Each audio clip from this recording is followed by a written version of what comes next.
Police in Lusaka, Zambia are investigating a murder where a body of an unknown person was discovered, burnt beyond recognition in a parked vehicle. The body was discovered yesterday, March 11th, in Lusaka's Emersdale area and was found tied on both the hands and legs. Preliminary investigations indicate that Aisha Ahmed, a 27-year-old man who later reported the tragedy, received a call around 1930 hours from a neighborhood watch member by the name of Mr. John Nkata, who is 26. Ahmed said that John informed him about the burning vehicle near his residence, and this is when he went out to inspect and discovered the vehicle caught up in flames. Amidst the burning flames and choking smoke, Ahmed witnessed something horrific.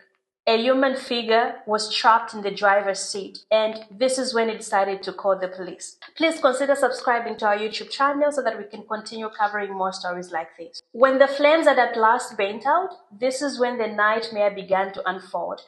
It revealed something much more horrific than initially thought. Inside the vehicle, they found the charred contents of the human remains, and even more, police officers who were rummaging through the ruins made a gruesome discovery. The legs and hands of the victim had been bound with wire, the twisted metal digging into what was left of the flesh. The body itself was burnt beyond recognition. The videos are out there on the internet, but they are too graphic for us to share. Both the victim and the owner of the car are yet to be identified. The motor vehicle in question is a silver Toyota Corolla with registration number SEX6276. Now, some people are condemning the actions of the person who was recording videos instead of helping to rescue the victims. What do you think was the right thing to do?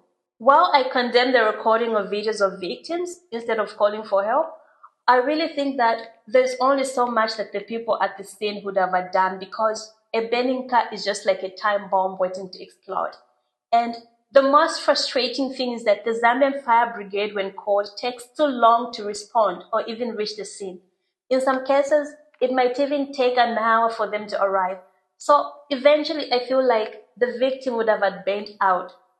Regardless, I feel like more needs to be done to improve the fire brigade's response rate and also to educate people on what they ought to do in such instances. Meanwhile, police are urging members of the public with any information related to the incident to come forward and assist in the investigation.